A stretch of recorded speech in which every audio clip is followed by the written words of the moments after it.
right. Good night, everybody. Welcome to the Asylum, Comic Asylum Live with Jay and Steve. And we have an amazing special guest, Danny Green, joining us Hey, fresh Steve, off of hey. the San Diego Chronicles that he and Mega J were taking part in. So, Danny, up to you. How's everything so far?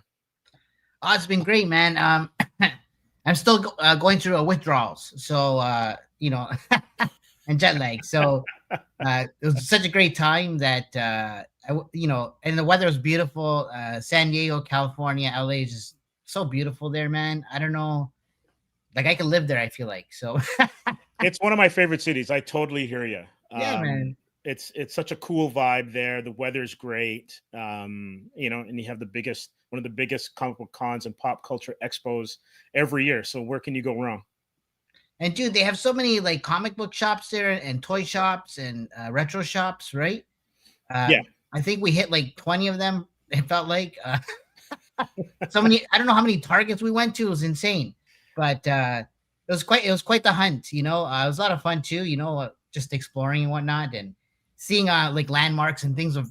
I sort of I felt like I was in Blood In, Blood Out. You ever watch that movie? No, not familiar No, with okay, you should watch it. It's a gangster movie, but it. Okay. like some areas of the movie look like, I swear they were filmed in like we drove by them. So I was like, yo, orale. But sorry. All good. All good. And Yeah, man. Mega J, he is in transport again this week. Yeah. Love it. He's Adding, in a adding some ramen fresh van. vibes. Adding some fresh vibes to the stream. How you doing, Mega J? It's all good, brother. All good. Just stuck in traffic. That's why I got the seatbelt on. You can see the everything whooshing by. So, So but it's good. we got meetings, we got things we got to do. You gotta make this happen. You gotta make these happen. But lots of exciting things going on. Lots of indie books that we're going to talk about tonight. Very excited about our project, and of course, some very good friends of the channel and very good friends in general. Doing their thing. So yeah, we got tons to talk about tonight. So very excited. Yeah, for sure. There's a little bit of a layover from San Diego. There's some stuff that I didn't realize was there, even covering with your channels and whatnot. I didn't realize that some of the stuff that was actually available for the public to see. I totally missed it. And then there's been some interesting news that has come down the pipe when it comes to movies and some animated stuff. It's essentially turning out to be like after FF and Superman have hit the scene, that Mhm. it's turning into the year of Spider-Man coming up. It's Oh crazy yeah. what's coming out the out of Marvel and the MCU when it comes to anything related to Spider-Man.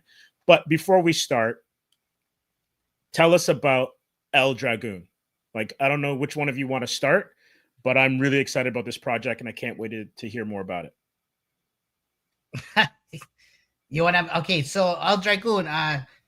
Well, you know what? Where we're at right now, we're at such a good spot right now because we just came from San Diego Comic Con and we had a panel there, kind of shared with Flipboard and Mad Hatter. But essentially, what it is, man, is the combination of all the things that we've grown up with in the '80s and '90s. I feel, and the more time we spend with it, we're just adding more things that kind of we grew up with. But essentially, what it is a story about a luchador named Juan Juanes, and he's a retired luchador wrestler, and he goes through some rough times, right? But he's a washed-up retired luchador wrestler, and he discovers the tragedy and darkness in his past is linked to an ancient spiritual war, and what Juan must do now is step back into the ring, and he's guided by an ancient power from his past, and he's not just going back to the ring to fight, but he's going there to save the souls of mankind. And I would say like it's kind of like a mashup of WWE wrestling, lucha underground, lucha libre, crossed with like Street Fighter and a little bit of Dragon Ball and stuff like that. So there's going to be a lot of action. There's going to be a lot of mystery too, because you'll find out. I don't want to give too much away, right? But cool thing here too is that I the guy's name's Juan Juanes, right? And I kind of named after my father just to give him some honor, right? And you're gonna see a lot of the characters throughout the story have names of our family members and people that we wanted to give honor to, right? And there's going to be a lot of wrestling taking place, so there'll be audience members and cool things. There'll be a lot of Easter eggs, right? Just to keep it fun and interesting, right? And and yeah, it's just going to have a combination of things that were that we grew up with, right? And you'll see it throughout the story, but the story is going to start kind of like in Juan Juanis's later journey. He's already kind of older and retired, and that's kind of where it starts. But what's going to happen is there's going to be a lot of stuff from the past and a lot of stuff that he's going to discover as he goes through his journey, right? And we have some stuff which we can share just before everything goes. So, sorry, not to cut you, Danny, but we have we're planning on doing a fundraising for this, obviously, just like what you guys did successfully for Atrium, and of course, we're looking to the community to give us a hand on this, because one great thing about today's day and age, Steve, back in the day, we didn't have anything like Kickstarter. We didn't have anything like that. If we wanted to do this, we actually had to go to a publisher, or we had to actually try to self-publish this. And back in the day, you would have to talk to a distributor like Diamond. And Diamond now, like, history is strange, right? Like 30 some odd years later, Diamond is gone, right? Diamond is literally gone. We don't have Diamond anymore. We have no distribution. And now it's come to the point where Diamond was like your barrier to entry. If you remember, Steve, literally you would submit your book to Diamond. They would do a review, and they would say, okay, fine, we'll buy 50,000 pieces or whatever, right? Minimum buy is like 10,000, right? And that was all on you, right? You had to produce, you had to draw, you had to print, and then you had to deliver. Even the delivery costs were on you, right? And pay for the ad. And pay for the ad, exactly. Inside previews, previews, you have to pay for the ad. So with this, we're looking to do a fundraising with Kickstarter, obviously, and Indiegogo, and whichever platforms we can get onto. And we're looking right now to do a lot more with this. But we wanted to give your viewers, right, our viewers here at Comics Asylum, a quick preview as to some of the pages that we've already got somewhat produced. We're still on the way. We even have a fully colored, fully rendered version, which we will give a wonderful sneak preview to all of everybody here watching tonight. So first of all, let's go ahead and take a look at this now. Wait, before we start, Mega J, let's get some of the comments in, because there's a lot of people saying hi to you guys. Yeah, let's do that. And then we will hop into the preview, because I'm anxiously awaiting to see what you guys got. All right, so King Panther, greetings, Danny Mean Green Machine, and Mr. Superstar J. What's going on? Up, King Panther? What's up, brother? Brick something. Can't stay, but congrats, y'all. Love the do-it-yourself spirit and the creation of new IP for us and future generations to love. Absolutely. Thank you very much, Brick. Thanks for tuning in. Appreciate you, brother. Thank you. We've got Nolan, El Dragoon. Awesome. Hi, Jay, Danny, Steve, and chat. What's up? Yo, what's up, Nolan? Nice to see you, Nolan. Nice to see you again. Nolan says, hey to Brick, King Panther. Danny G, the blonde and purple-haired women give me She-Ra and Katra vibes if they became wrestlers. Oh, there you go. I like that. Yeah. There you go. Yeah. Means you're hitting it right. Well done. That's the idea, man. Thank you so much, guys. Vazone. El Dragoon. Hi, everyone. Just came back from grocery shopping. Tiffany here. What's up? Oh, Tiffany. What's up? Hey, Tiffany. I'm doing Tiffany.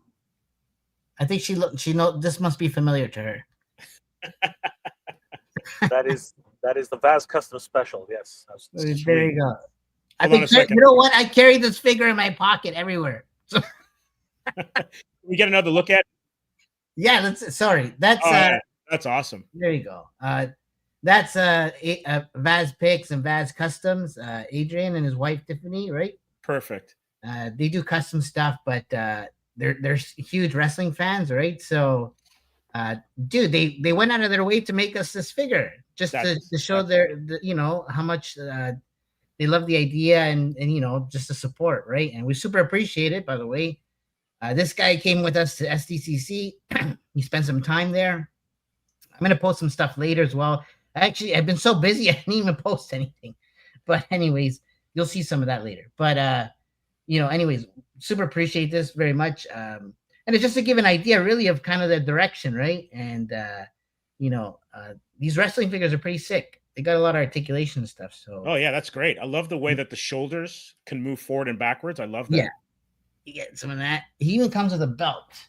So there it is. Oh, sweet. So Nice. anyways, yeah, man. So that's the idea. Well, the idea behind the project we're doing here is we just want to make a cool story and to follow up with action figures, right? And kind of just go wild with the story. So that's exactly what we're doing, and we appreciate all the support from everybody. So thank you. Oh no, for sure. And Jay, what do you have in store for us? What do you got?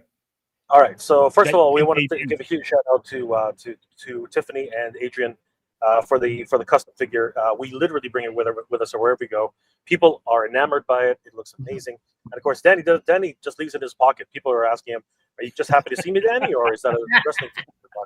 And they're just loving it. So, Mario's in the chat. What's going on, Mario? Toy Cartel.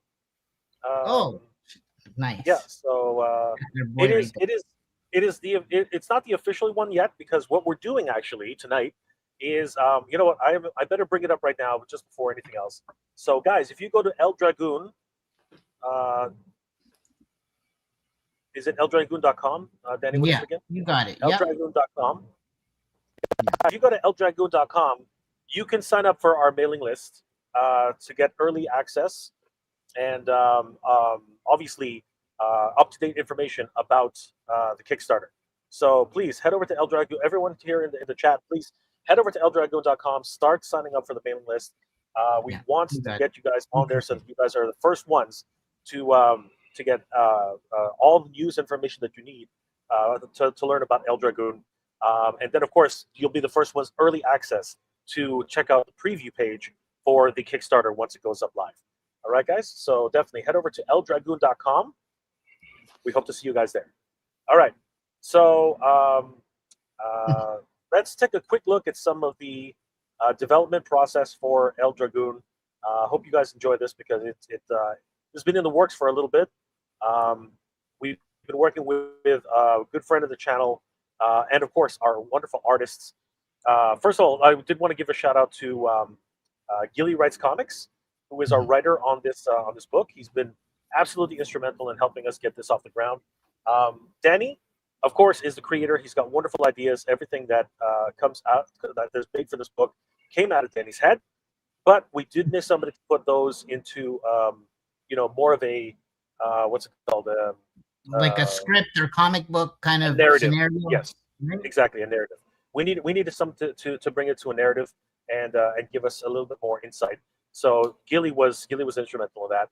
And then, of course, our artist, who you can see their work here. We're working with our artist, Sebastian Nevas, who's doing all the pencils and the sequentials and a lot of the pretty much every piece of the artwork. But we're also working with Yayo, who is a wonderful artist himself, and he's doing some pinups for us and some other work. So I wanted to give a huge shout out to the team. And let's get this together. So first thing I wanted to show you guys was some of the development process that we're working through. So here is the pencil work for page number, I believe this is 3, if I'm not mistaken. And of course, it's decided to bog down. Can you guys see that? Yep. Okay, perfect. So as you can see here, this one's already very tight. When we first start to get these, they're pretty loose. But this one is already pretty much well into the development stage. We've already approved these pages. It doesn't want to zoom in for whatever. There it goes. So yeah, as you can see, one thing about this process that we were working through, Sebastian, as soon as he heard the project, Gilly, as soon as they heard the project, they're old wrestling fans like we are, and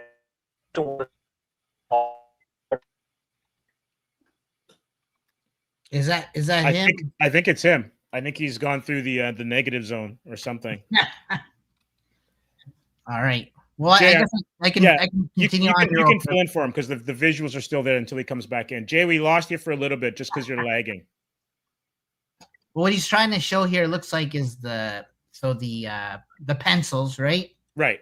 Almost getting to the inks basically, but yeah, there's basically a match going on here against there's tag team Nightmare and Zeus Zavala. And basically you're gonna see that Juan is having a rough time. Juan and his partner Gloria, La Loa Loca, we call her, which means crazy wolf. Right. Okay, so we're seeing some inks there. It's going pretty fast. There's some colors. There we go. I Oh, feel so like now we're on the inks. we're play by play here. Yes. Oh, those look great. Okay, can you guys hear me now or not? We can now. You blipped out for a little bit. All right. So basically, I've just reached Aurora, so that's why everything's going kind of wonky. So I'm up on the boonies right now. All right. So let's do this since I finally got you guys back.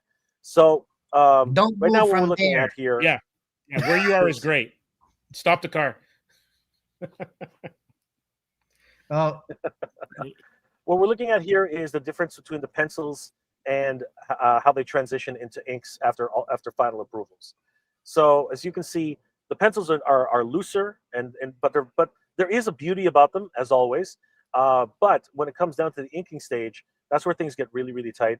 We get to see a lot more sharper details, and as we progress down, you can see how things can get even a little bit more detailed as the inking process starts to take shape. And finally, you can see the differences here in the final inks. There were some additional edits, like if you noticed in the previous page, we actually had a referee in the back. We had no referee in the background. Of course, it went blank. There he is. So there's no referee in the background, but then we actually added a referee inside the images right now. Yeah, perfect. So again, it's a collaborative process. Obviously, it's a lot of back and forth between us and Sebastian, but we wanted to give people a little bit of a glimpse. And if you look closely at Loba's face, you'll see that a little added detail was put into it, a little bit more stress. Her eyes are actually half closed compared to the previous image, if it ever shows up. And she's just got a different expression overall. So yeah, it's definitely. There's a lot of attention to detail, right? And it's cool that Sebastian's he's really good at touching base on the details of wrestling match, right? So no, it's cool to see that that working with artists like Sebastian, he really understands what's going on, basically, and I find it's hard to have that connection sometimes, like trying to communicate what's on your mind to a person, right? Even writing it down, it's a challenge, because you want the writer and you want the artist to understand your vision, right? So I'm learning as we go. And that's the beauty of inks. Yeah. Because with inks, you can actually refine things to a point where little subtleties that might have been lost in the pencils or not, maybe highlighted in the pencils, you can then get to that and really make them pop with the inks. And so, like, when you have the same penciler and the inker are the same person, there's that process. But sometimes when you have someone who is doing the inks on top of the pencils, they bring their own flair to it as well too. And then 100%. The colorist brings it as well.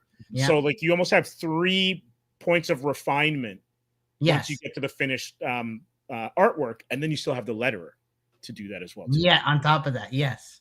It's like layer, right? Yeah, but this looks great. This looks great, guys. Bravo. Yeah, and here we see, pretty much the final page. There are probably a few more things we have to refine here, but for the most part, we are 98% there, like pretty much, right? The thing about these particular colors, Danny and I are pretty adamant about what type of green should be on El Dragoon. So there are a couple of things which we really want to touch up, but it's not that far. We're 98% there. We're pretty. This looks pretty there. There actually is a few missing components, but we'll leave that for later. right? But the referee But it's was one of them. fascinating. He wasn't there before, right? So Exactly. But it's fascinating to see, where you are with the inks and the pencils, and then and it's great to see this breakdown. And we hope that everyone watching sees the attention to detail, the care we're taking into this book, and the fact that we really want this to be something. Because I think, Danny, if I will, we want there to be a really good base for a story before we actually, really get into action figures, which is what ultimately action figures is where we want, right, Danny? Like we want action figures out of these, but without a good storyline, without a good base, you tend to like the characters you start creating. You're like, well, who's this? Who's that? Why did this guy come out of nowhere, right? So for us, it's very important that we have story, which of course is created by Danny Green, and then the actual comic, and then the action figures, to finish off the golden the golden goose, if you will. That's the final piece of the puzzle. So. Oh, for sure. Like one of the things, and you can see it with any debate that has anything to do with a pop culture character. It's the characters that drive everything. It drives the merch, like unless it's a character that's maybe a low run in terms of the toy that's been produced. The ones that really, fly off the shelves are the ones that were cool in the movie or cool in the book or cool in the cartoon. And so the world that you're building, which looks fantastic, and I love the story around it. Thank you. That's what's going to grab people, and then that 100%. Will translate into the collectible. Yeah, for sure. To be honest with you, I feel like we're just creating something that, like, me personally, I would want to buy or collect or read more about or hear more about or see more about. And that's basically all that's happening right now. So it's like trying to create like my dream story and toy, right? And then hopefully everybody likes it and we share it, right? And obviously input from everybody, because this is a collective as well, right? Sebastian and Gilly and Jay, all of us together are, formulating this, right? I have the ideas and I write them down on paper and I write them on my notes. Sometimes I can't sleep, so I'll spend hours just writing stories. And so I'm writing backstories for each of these characters. We all are actually, but for the most part, I spend a lot of time doing it, right? And it's going to translate, and that's the idea, right? And we want to see something long term as well, right? So we're aiming for a 5-part series to start, right? Through Kickstarter, and somewhere in that 5-part series lead into the action figures. It all depends on how the audience reacts, right? And so, but so far it's been great, and it's moving very fast. It's a little overwhelming sometimes. For sure. Have you thought of perhaps having maybe a limited edition action figure for one of the tiers in the Kickstarter? Is that something? Oh yeah, I don't want to 100%, bro. You know exactly what's up. I'm just wondering. I'm wondering if that's something that's in the offering. Yeah, so for sure, man. Like a lot of Kickstarters, for the backers, there's always some special variant or something, a very very rare rarity, right? Somebody was telling me, we should have maybe even comics graded or something like that. Oh, right? Slabbed, yeah. Slabbed, right? As maybe a tier or something, just as an idea, right? But have figures, variants, for sure. I wish I could make 100. In my head, I have like 100 characters already made. So, and talking about really quickly, because I'm about to die here. I'm almost home too, which is crazy. It's like a race to get home. But really quickly, we also, I know, right?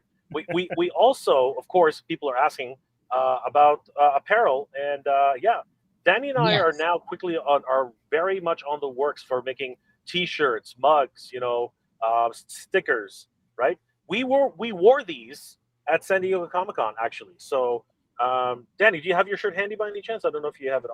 If you have it, it's probably in the laundry right now. Guys, Toy Cartel has hopped in here with a comment. That was my idea. So is the shirt his idea? Yeah, the slabs. He's talking about the slabs. Okay, yeah, I would say it's 100%. And then he said, and then he's also trying Yeah. oh, I want that shirt. You know, I kid you not, at the airport, we wore the shirt on our way home, and I got stopped a few times, even by the people, that check you at the yeah, they were like, "Yo, cool shirt," and I'm like, "Oh man, thanks," and I would give them a flyer out. Hold on a second, Jay, can you pop that up again? Yeah, hold on. I'm just gonna put you in the solo once you have it up. There it is. Look at that. Oh, that's nice. Oh, that was at the mall. Yeah. So we had them made up. And there's Michael holding another shirt, right? Nice. I'll have more of these when I get to the house, but yeah, we're primed. You know what I mean? We have you can take me out. Yeah, we have ideas. We have new designs coming. We're working with Sebastian Navas, who's just an incredible artist, and even Yayo. All our team is getting primed and ready for this. Okay. Danny, I'm going to let you take over because I'm going to go park and I'm going to run downstairs. So, guys, keep the party going. I'm still here, but I'm just going to be running out. Mega Jay's going to run into his phone booth and come back. I am. I'm going to change into my cape. I'll be right back, guys. See you in a little bit. But Danny, keep the party going, brother. All right, Jay. See you in a bit. Yep. So let's get us back here once he's out. Let's go to some of these comments because we got some great comments. Yeah, man. I got to go back. Some of these guys actually we spent time with in San Diego, a Toy Cartel. Oh, that's great. He hung out with us most of the time. He actually treated us last year, him and his brother, to dinner and all that, right? Mm-hmm. It was such a great time, man. And it's cool to hang out with people, that you meet at the cons, and then you hang out again. You just become buddies. It's like building a community, right? Yeah, man. That's how it works, for sure. I actually go for truthfully. That's the thing I enjoy the most. Is just going to hang out with people, network. It's cool to see exclusive stuff too, for sure. Oh, for sure. You're the guy that's going to come out anyways. But the experience of being around people like-minded, just having fun, it's cool, man. So. Absolutely. Well, Nolan says just signed up. Nice. Toy Cartel. Thank you very much, everyone who's signing up. We really appreciate it. Toy Cartel signed up now. Can't wait. Danny's still waiting on the mask guy, so no pressure, Danny. No pressure. It's funny. He brought that up because we're talking about getting masks. Got it. Right, and of some of the characters like Juan or El Dragoon, his mask, right? Yes. He obviously goes through some things later, but we'll leave that for the. It's kind of on the cover, anyways. That's been going around, so kind of spoiled already. But enough. A little bit of a leak is okay. Yeah, right. For sure. But doesn't mean that's where it ends, or that's maybe where it starts. No, for sure. King Panther says, Steve, Jay, and Danny G, I just subscribed to El Dragoon. Thank you. And when you become rich, remember to make that money. Don't let the money make you. That's great advice. Not about the money, man. But that comes with everything at the end of the day. But you need money to make money sometimes. So absolutely. Absolutely. Right? Absolutely. It's not, but this is where, to be honest, we value the team, right? Because it's not a one-man show. It's it's like Voltron. Voltron's not Voltron without the arms and the legs, So right? You just it's not the same. You can be line 1, 2, whatever, but you're not Voltron.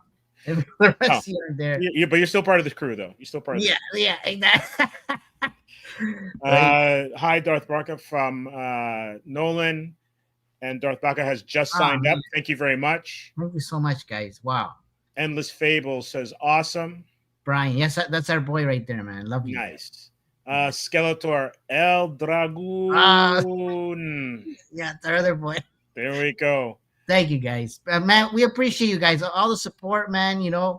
I have a hard time communicating the story sometimes. I'm not used to the social media things all the time, but I'm learning, and I'm trying to get out of my comfort zone and whatnot. Right? I'm more of an in-person type person. Yeah, totally. So and then I get nervous trying to talk about the story and shit. But anyways, you know what's gonna happen? You're gonna end up in about 2 months. You're gonna end up saying it so much you'll be able to in your sleep. It'll be subconscious. Oh man, that I hope, man. It will. That's how it works. It's got to be. That's how it goes, right? It just becomes automatic. Yeah, and I appreciate yeah, and once you said it enough, then you kind of forget. Oh, am I saying it too fast? Am I saying it too slow? Like it's it just so becomes natural. It's like just say that. I like breathing. Absolutely. So here's a great one. King Panther says, "Gentlemen, I want to see figs produced someday with a ring and civilian clothed figs for alternate versions as well." That's a great idea. Why not, man? Absolutely. Like, I think once you learn the process of creating things, and you understand all the steps and money and things that you got to do to get to that point, right? Right. Then I think it's endless. You can. I feel like it's just endless. You can make as many things as you want in terms of stories and comics and toys and merch, right? Definitely. But obviously it takes time and money and energy, right? So definitely. Right? Making comics and it takes time. Like that's another thing. As an artist, it takes time to draw things out and trying to formalize what it's going to look like and fit it in panels and translate. Man, that's not easy. It's not, and it's a lot of trial and error until you kind of nail down how you want to do it and what you're trying to get across. So it takes a long time, and then it's almost like once it's finished, it's like, well, that's it. I can't believe it's over. But at least you have something there forever to say that you tried, you did it, and hopefully you made some people happy. So good. Yeah, 100%. Truly, I think about legacy sometimes, and like, your family and your friends. And I feel like, growing up, like, the stories we heard as kids, they were books back then. Yes. Somebody wrote them like 100 years ago or something. And to this day, they're even the Bible. Mm-hmm. So sure. Right. And so it's like, just that whole thing, man, gets, jogs my mind sometimes. It's like legacy and making a book. I want it to mean something 100 years from now, 1,000 years from now, right? Yeah. Oh man, maybe this inspired somebody to do something great with their life, that kind of thing, right? Yeah. Even if it's just to produce entertainment, because I think of all the stuff that I watched as a kid, or the stuff I read as I got older, and it's inspired me to be in the position where I'm here talking to you guys about your comic book. Yeah, right. Exactly, 100%, man. That's what fuels us. We fuel each other for sure. Yeah. Toy Cartel says I would get a hoodie of that, Danny. That's awesome. Oh man, thank you, brother. For sure. Those are coming, man. We're working on a bunch of that stuff. So yeah. One day at a time, though. Yeah. All in steps. Attorney and Royalty. Hey, Danny and Jay, listening then while driving home from work. So he and Jay were doing the same thing. They're all in transit. It's Ontario traffic, everyone. We met Mike too. He was at the SDCC with us. He hung out. We went to Frankensons. I don't know if you ever heard of Frankensons. No. It's a big Costco type building, right? Okay. But it's only open on the weekends, right? And it's like a mini convention. It's all pop culture booths and individual sellers, right? And even some guys from, like, I used to buy stuff online, Toy Arena, for example. They were there. I'm like, what? That's kind of weird. They were in this market thing. But anyways, there's a lot of cool stuff there. Like, it almost is overwhelming, but it's cool to see because there's so much of it. I would, if you ever go out there, LA, I think is Frankensons. So okay, I'll have to check it out next time I'm down there. Yeah. Endless Fable says, where do I sign up? eldragoon.com. I'm gonna see if I can find it. So it's eldragoon.com. See, and then I can share it. Yeah, thank you. I should have done the same. No worries. So I'm going to share screen Eldragoon. So there we go. And what I'm going to do is I'm going to take the URL and I'm going to cut and paste it into the chat. Oh, thanks, bro. That's great. No worries. Our buddy Lead, he's helping us on the website stuff. Even though I run a digital business myself, we got our buddy Lead to help us on this, and Jay's also. We're all kind of combining on this, but there's some really cool designs that are going to be going into this.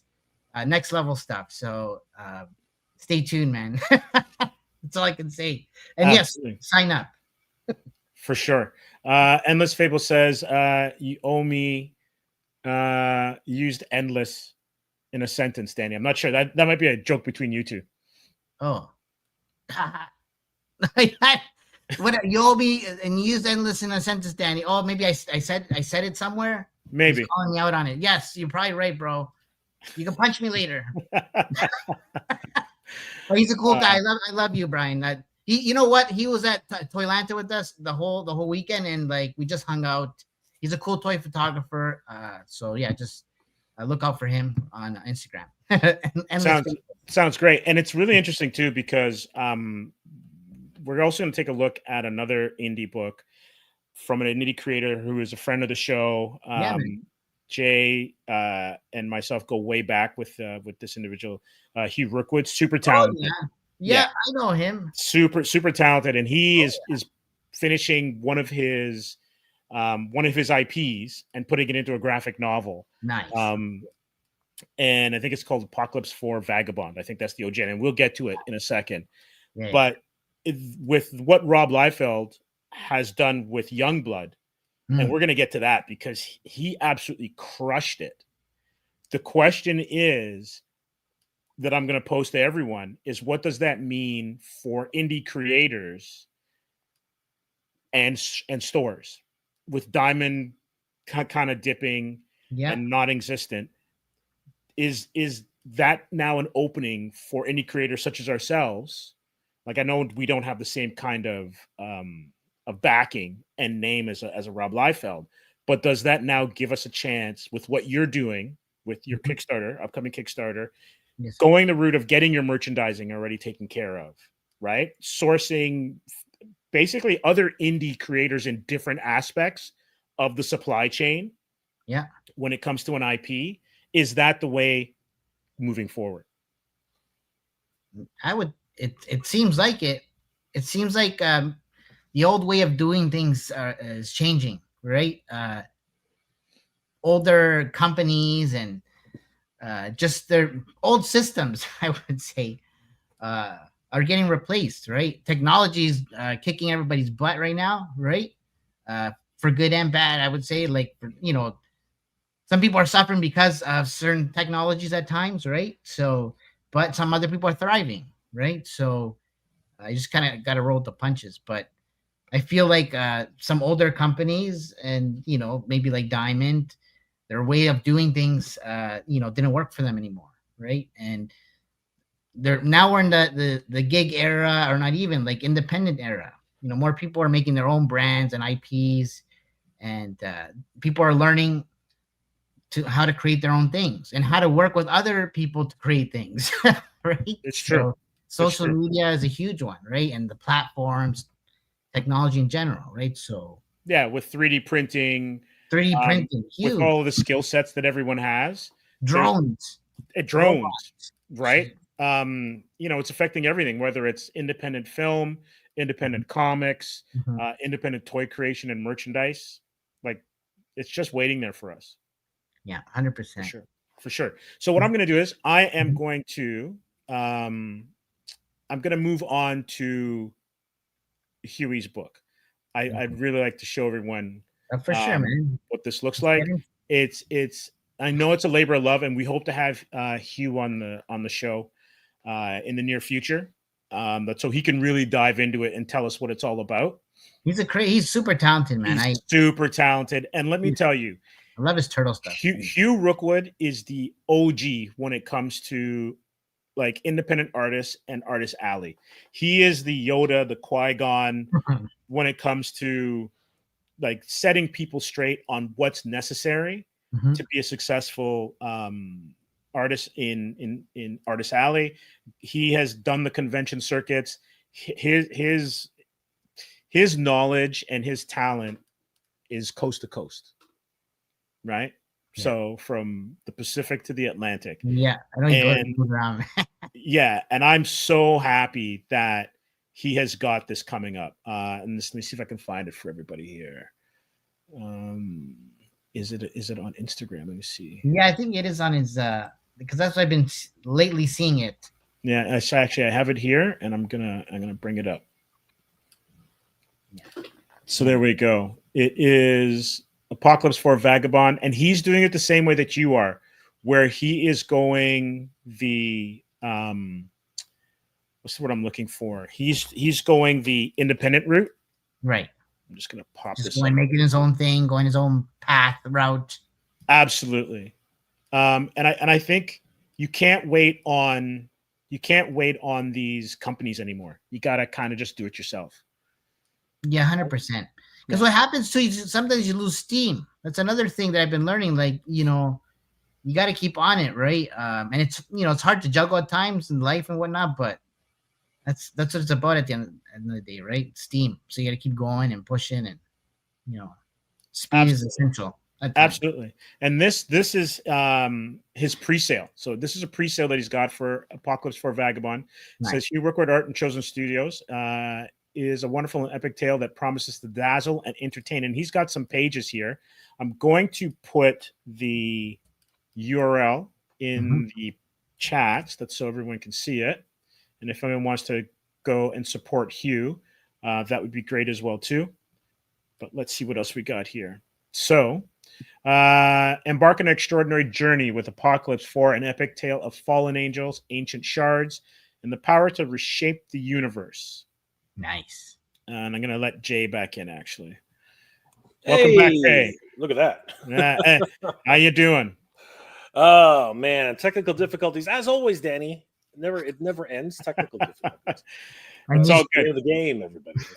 Makes life interesting. So we're just actually here on Hugh's site taking a look at Apocalypse 4. Beautiful. Yes. So dive into the world where the forces of heaven, hell, and man collide, and the fate of humanity hangs in the balance. And the one thing about Hugh's work, it is crazy stuffed with detail. It is. It's just incredible, incredible detail. Look at that beautiful artwork. The coloring is fantastic, and we actually have some interior pages here. Let me see. Can we get them all? Let me see if I can. And Hugh does everything, doesn't he? For the most part. That doesn't look like it's working. I'm only making the. I'm only making the thing larger. I know he draws and he does colors. Yeah, he's fantastic. He is absolutely fantastic. He just does everything, right? Yeah, let me see. Does that work better for everybody? In terms of seeing the pages? Yeah. So he's got some pages here. I think he does the coloring, the lettering, everything. He's a one-man show. So the graphic novel pre-orders are from August 1st, so they're live currently until October 1st, 2025. And then he's also got advertising opportunities for anyone that wants to support it, and some pre-order sections as well too. So everything that you need to know about this is great, and I think these are probably some testimonials. This is Hugh himself, actually. Let me see if I can get that back. We were gonna bug him to do one of our covers. That's perfect. Yeah, he would absolutely knock it out of the park. Oh. So I am both proud and honored to have had the opportunity to create this book, and I thank the Alberta Foundation for the Arts for believing in this project. So that's awesome. That's good to know. And so please, anyone who is in the chat and loves comic books, this is not just someone's passion project. This is a labor of love. Absolutely. I remember when Huey was doing this years ago, and if I'm not mistaken, I think Jay was involved with this many years ago. Okay. So yes, we both myself and Corey Corrado, we were involved, and we were like, it was really, my involvement was mostly just lettering and helping with promotions, but the real art, the artistry, the story, everything about that was those two. Now, it's my understanding that Hugh has taken this to the next level, and he's got a brand new story to tell. You know what I mean? And I'm very excited about what the future of this project is going to be. I mean, just by the few preview pages that he's put up online, you can tell this thing's going to be killer. And if anybody had the pleasure of reading the first Apocalypse 4 2 issues that were actually published, you know that it brought fire. It was really something quite insane.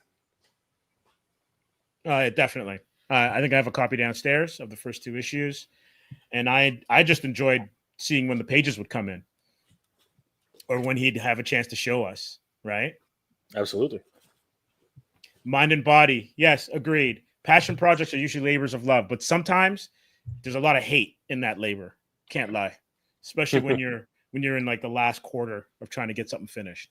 Oh, 100%. Like, so it can be a slog sometimes. It can be a slog. So talented, absolutely. He is definitely mad talented. And we have Mind and Body. Looking at the El Dragoon thumbnail, tell us more. We will definitely get back to El Dragoon shortly. Thanks. 100%. Yes, but what we're going to do now, because we had a chance to highlight Hugh, we are going to take a look at, like, how do I say this? Is Rob Liefeld reimagining, reimaging, restructuring how we potentially will be getting comic books in the future? Because he just reissued Youngblood #1, and he did it all himself. So he did the shipping himself. He went to Phoenix to pick up the books. He shipped to Tokyo, and he sold $500,000 worth of books. Incredible. For Youngblood #1. Incredible. Unbelievable. Unbelievable. So let's take a look at. But he's got a huge following. Absolutely. And if people love his stuff, so there's not, it makes sense that that's the kind of turnout he would get, right? Absolutely. Makes total sense. So if we take a look here, and that's why I want to have this conversation with you, because there was some consternation in the YouTube verse about what this means. Okay. And I don't think it can be duplicated unless you are someone who's in the industry. I don't think that, like, it would be great to have these numbers to hear at Comics Asylum for Atrium, but we don't work for Marvel, right? So it'd be great for El Dragoon to have these kind of numbers, but we don't have 20 years in the business with, Levi's jeans commercials in our past to make this work. But it doesn't mean that we can't be striving towards that. Of course. I think even Eric July, he had some huge numbers for his first set of books. And so this is just something that that it's out there, and if you can strive towards it, that's fantastic. No, 100%. I mean, at the end of the day, where anyone would kill for those numbers. Let's not get it twisted, right? Anyone would kill for those numbers. But as Danny said earlier, as he alluded to, he's got a following, right? He's got a following right now. And I think the type of success that he's seeing, right, Liefeld, is more of a legacy type of idea.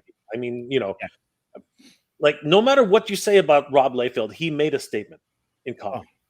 He made a freaking statement, which is why people start talking to him about this today. Yeah, and you never know. Maybe it was part of some sort of ingenious plan to make really small-headed guys with big freaking chests. You know what I mean? Like he did some outrageous artwork, and he never apologized for it. He in a lot of ways, he is the Andy Warhol of comics. You know what I mean? Like that. I think that pop culture. I think that pop art is something that Liefeld, excelled in. I think that's really what it boils down to. And he knew how to stir up controversy. You know what I mean? In terms of what it is, because love him or hate him, he made people talk about comics, which is always great.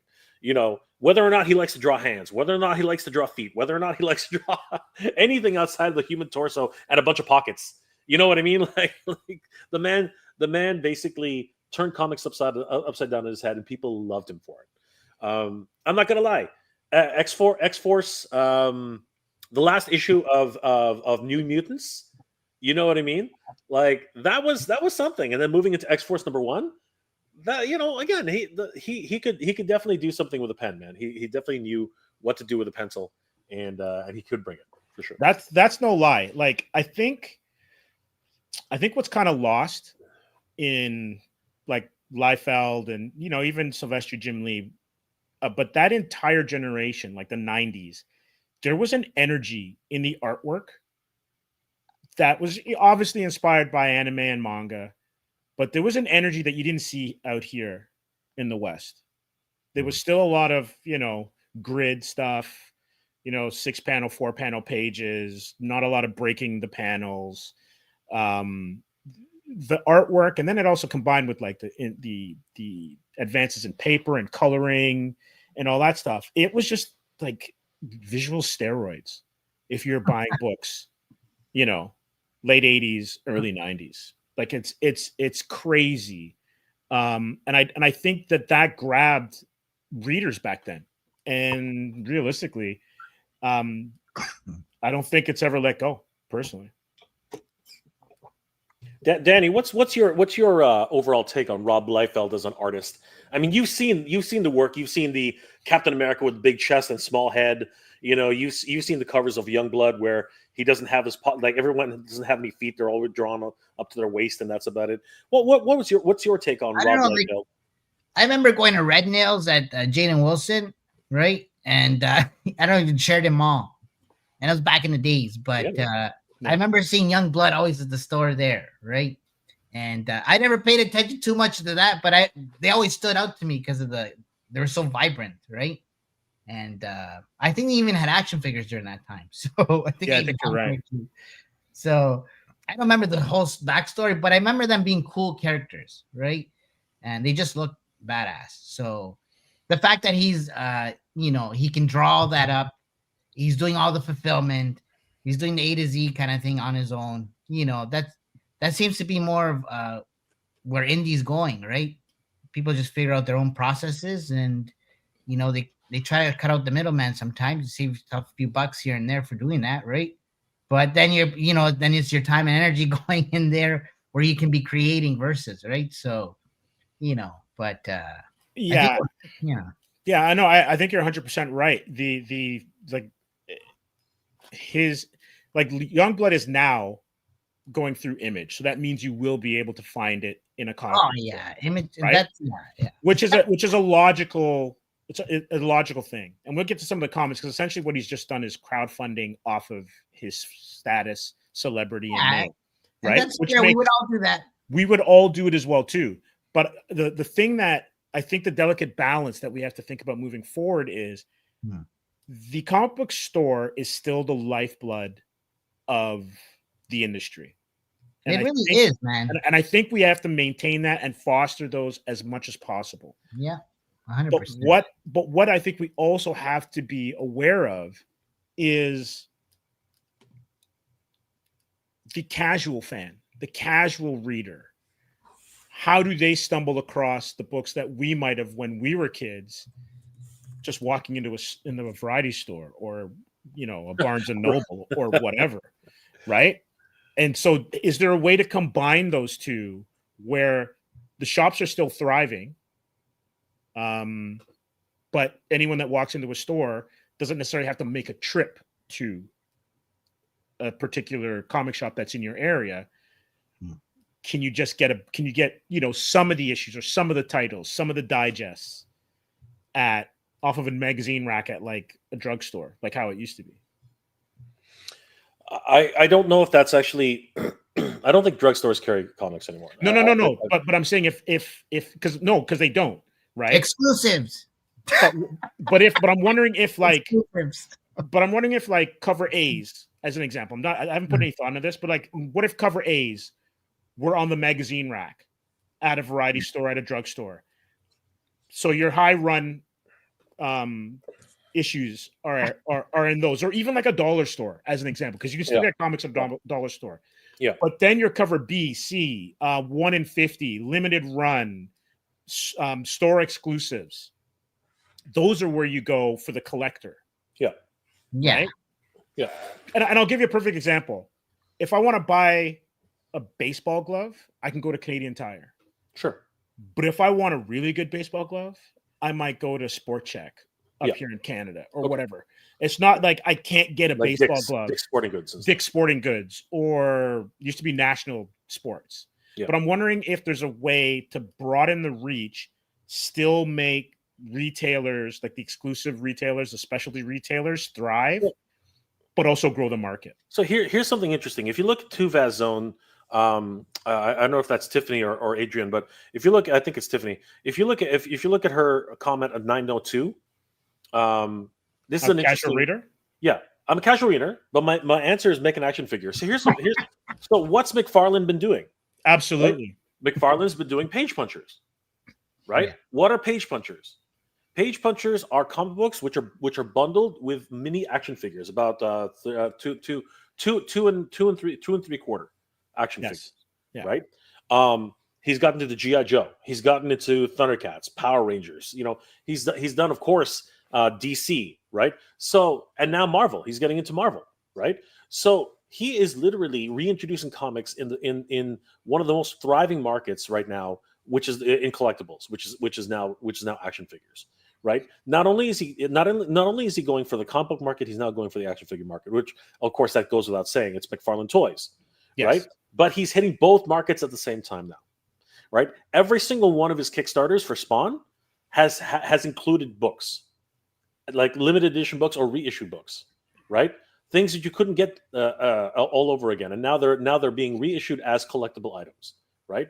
So he understands the market.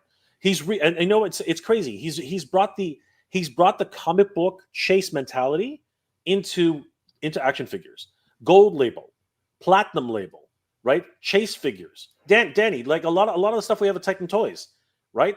It's some of the most sought after ones are the platinums, right? Like it's crazy, right? Like whenever we find something, we post it up online because people they just fly like that as soon as people realize we have them, right? Yeah, definitely. Danny can see firsthand.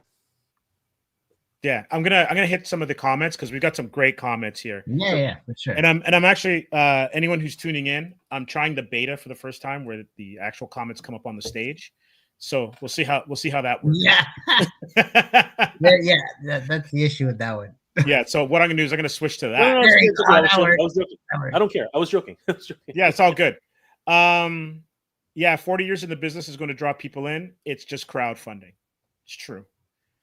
Mind and Body says, and he's got some top talent doing some alt covers. And to be honest with you, that's what we did for Atrium, and that's what you're doing for El Dragoon. But you can only swim in the lake or the ocean that you're in, right? So getting a Jim Lee cover for me is a bit of a stretch, but they're really talented artists that we got for our covers, and they've caused them to sell out.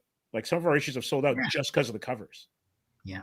We're already dabbling with alternative covers. I mean, like we're reaching out to people who are very popular in the wrestling scene, right? Like Dave Wheeler right now. He's done a cover for us, which we showed at San Diego Comic-Con this year.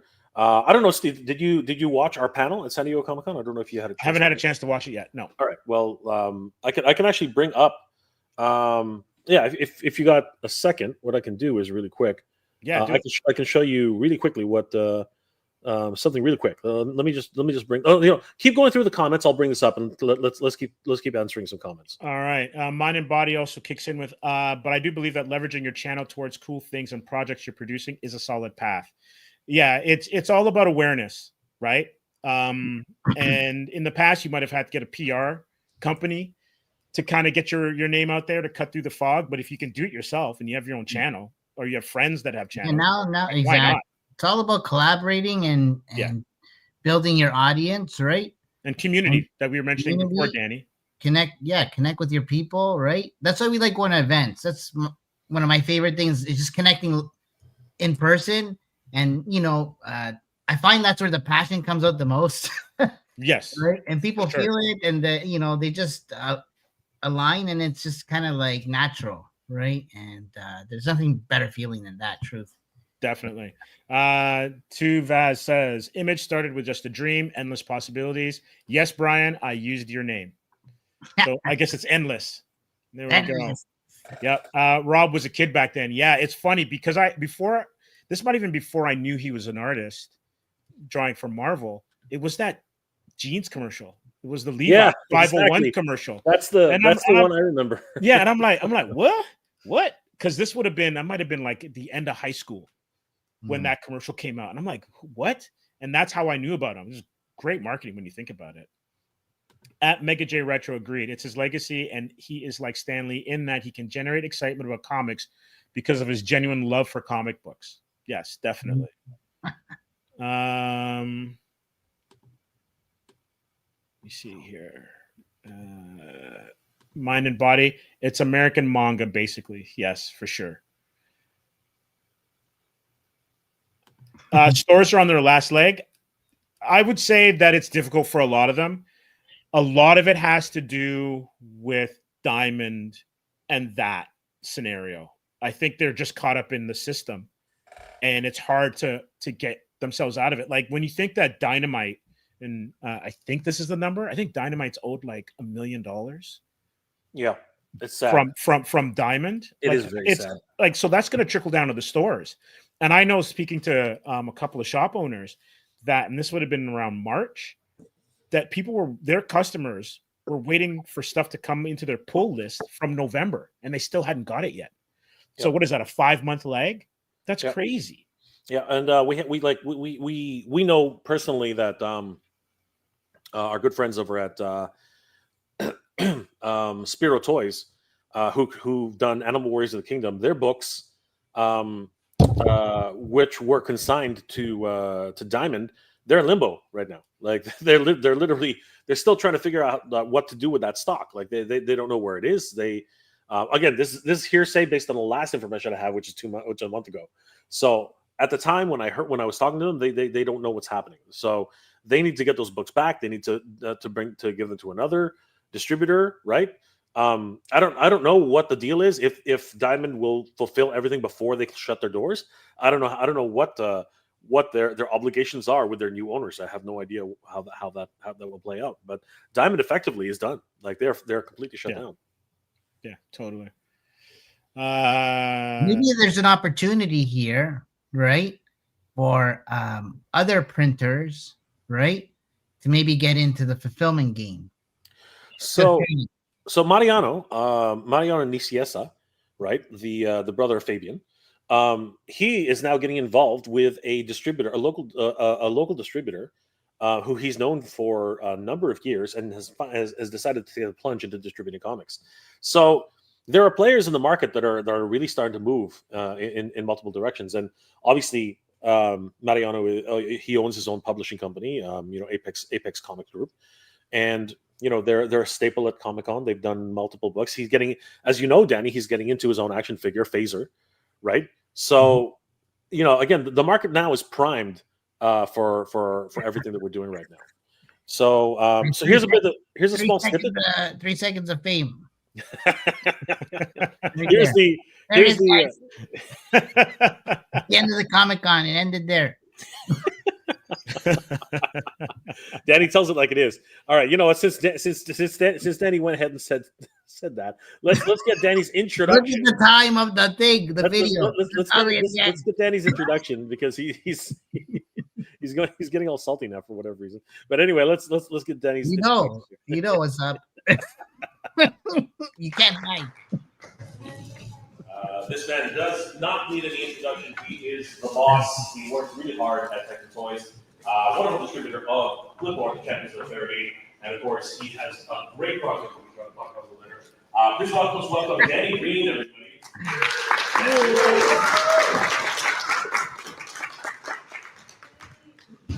And of course, this couldn't have been done without assistance. Basically, the entire it takes a village to raise a child. So you can see Danny's wearing the shirt, which is just freaking awesome. Yeah, and then we'll fast forward to Danny's. No, you can play the whole thing. Play the whole thing. The 2 hours worth, the 1 hour worth. Danny. So here, You're killing me, Daddy. All right, here we go. Flipboard is completely sold out. Let's give Flipboard a round of applause. We had a packed room, actually. That's pretty good. The project, we have to wrap this up really quick. It's called Universe 55. We're working on a Lucha Libre project. We have a prototype right there. Danny, if you want to hold that up. And you can talk to us afterwards. We just literally ran out of time here, guys. But we hope that you guys will enjoy the rest of Comic-Con. We have a lot more things to talk about. If you guys want to pull us over and talk to any of us, thank you guys again for being here. Really quickly, credits. I did want to say thank you, huge shout out. Unfortunately, didn't have time to speak. Huge shout out to Dave Wonder. Dave Wonder. For the cover. He's going to be working on for us, Dragoon. And then, of course, I want to thank everybody who's on the panel. Guys, really quickly, huge shout outs to John Nostalgia Boxing. So, if anybody wants to watch the full panel, which was a lot of fun, we actually had a 1 hour discussion, mostly Mad Hatter, because obviously he had a lot to say. But it was a really fun panel. We did a lot of great things, and it was unfortunate that we didn't have enough time to go through El Dragoon the way we properly wanted to.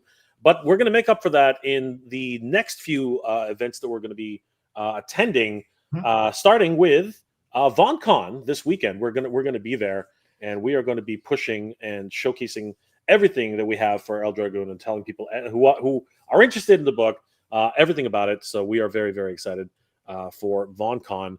But yeah, it's going to be a great time for us. It is a great time for us right now. For Bret Hart, he's going to be there. Bret Hart's going to be there. Yes. Oh wow, that's cool. Yeah. Canadian wrestling royalty, for crying out loud. He's my favorite, man. I grew up watching that dude. Bret the Hitman Hart. Yeah, man. Who doesn't know him, right? The excellence of execution, boys. Right? That's best there is, best there was, best there there. We go. Got a couple more comments that are actually pretty cool. Endless Fable says, community builds stores. If you build community and family around your properties is key to comics and any independent toy line. Key is continually grow that community. Absolutely. And never take your community for granted. 100%. I was Right? trying to take advantage of people. No, Yeah.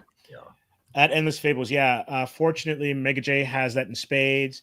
Just have to share links, spread the word, and do more marketing outside the box. And cloning also helps too, because you just have the time to do it. And then we have the absolutely yes, sir, from Lead Designer. Lead's in the house. Good to see you. Absolutely. See you, Lead. Haven't seen Lead in a long time. Good to see you, brother. And then John Guzman says, I agree. So yeah, we're all in agreement of what's necessary. It's just showing up, doing it, and being consistent in doing it. Yeah, man. Right? Yeah, for sure. Now, we're going to be moving on into some movie stuff, and we're going to come back to El Dragoon as well too, because we want to get the people on that page up. I just want to say one more thing. Yeah, go ahead. I think comic shops should really push independent indie. That's it. Oh, I agree. Right? Plain and simple. Like the Gotham Bash, for example, was cool. There was a cool event with all the indie people under one roof. Everybody was mingling and having a good time, sharing their projects and just connecting. I connected with so many people on Instagram, and I get to know. Anyways, it's cool. You're so right, because not only does it build the community around the customer, but also the creators. Yeah, exactly.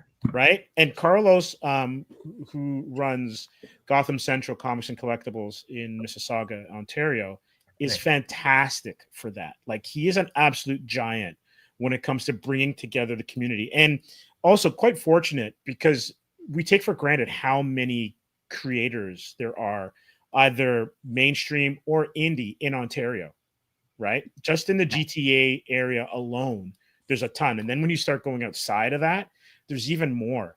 And it just shows you with how successful those events are, just how hungry the public is for pop culture, comics, wrestling, toys, and the like, for sure. Definitely. For sure. 100%. Yeah, I'm gonna share something with you now.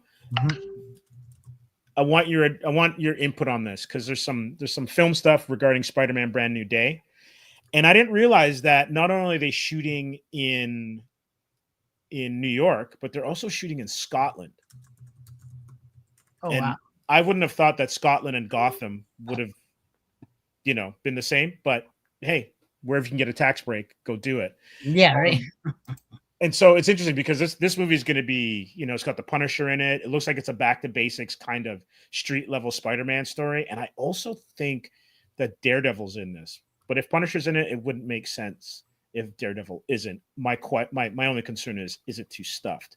But I want your opinion on the costume.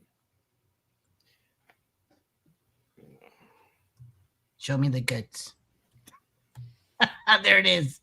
Oh yeah, they've been yes. There's been teases going around, right? The video, right?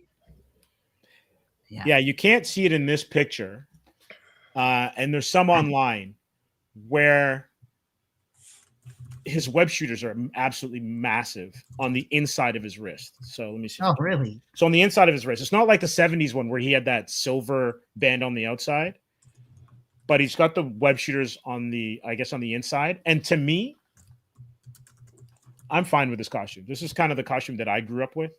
Yeah, it's more like classic, yo. Classic. The light blue, Johnny Romita, Ross Andrew, 70s, late 60s, 70s look. Getting away from the darker tones of the Ditko era. And then I guess when McFarlane came in, he started doing like those dark highlights again. But I don't have an issue with it. What do you think, Jay?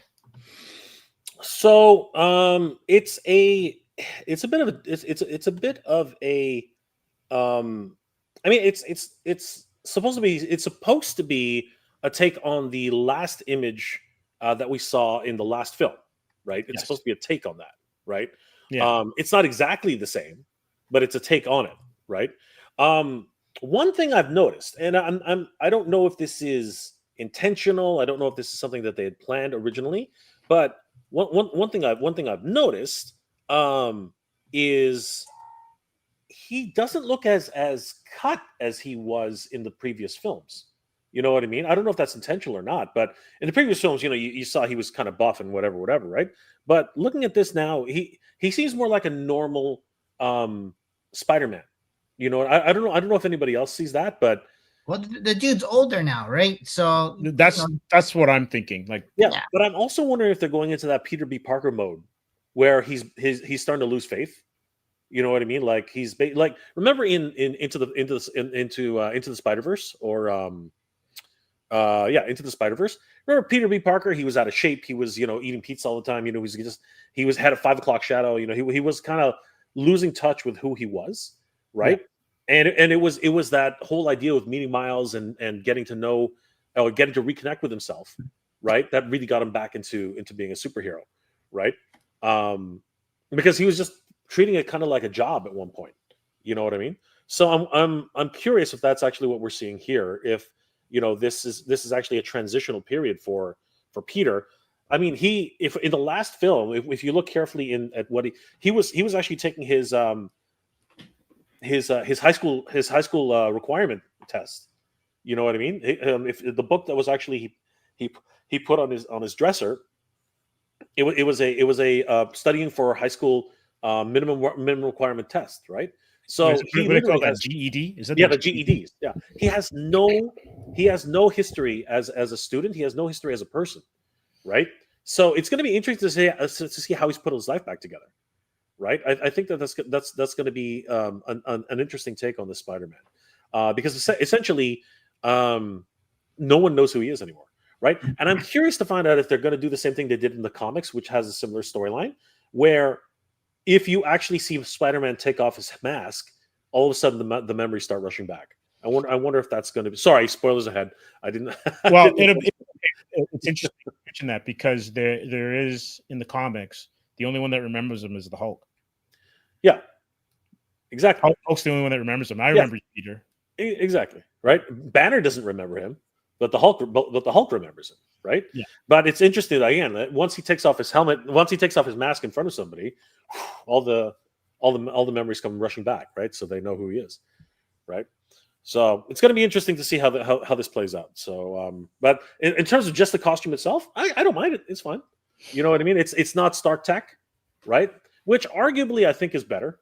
I'm so against Stark Tech. Yeah, personally. Yeah. I'm not. What about you, Danny? Are you into Stark Tech, or are you more into, you should make your own costumes? Like, what's your take on that? Well, you should make your own, but if you got friends that got some, connections, it'll help you out. Well, what I mean is, I guess what I say. Are you for nanotechnology and just like snap your fingers and you got a suit, or? I don't know. I don't mind it, but at the same time, yeah, I like more original kind of stuff, right? But the nano thing makes sense at the same time.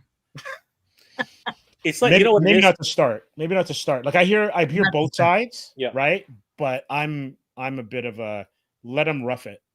Look, you know what? Iron Man was cool. The coolest Iron Man's ever been is when that freaking suit had to be put on by other robots. I think that was the freaking coolest thing ever, because you saw the gears. You saw, like, maybe it's because I'm so old school. Maybe because I love giant robots and I love the idea of clink, clink, clink, clink, clink. Oh, yeah. Voltron and Robotech and stuff like that. Michael Bay movies. Maybe that's me.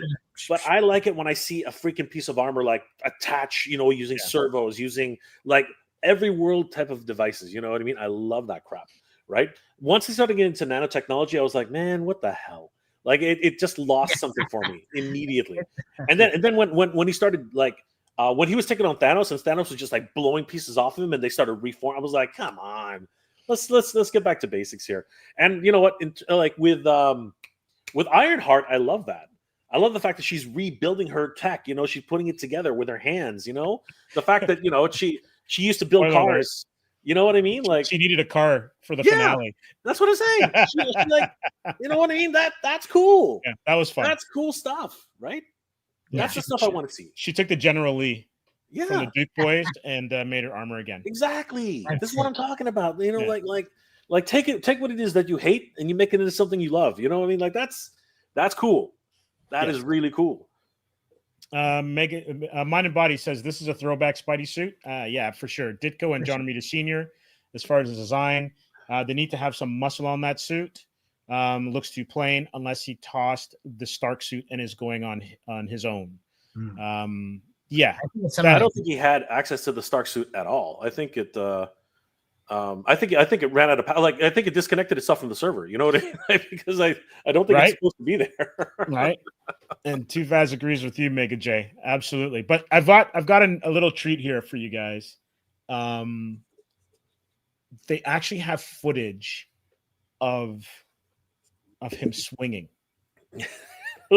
Do it quick so we don't get shut down.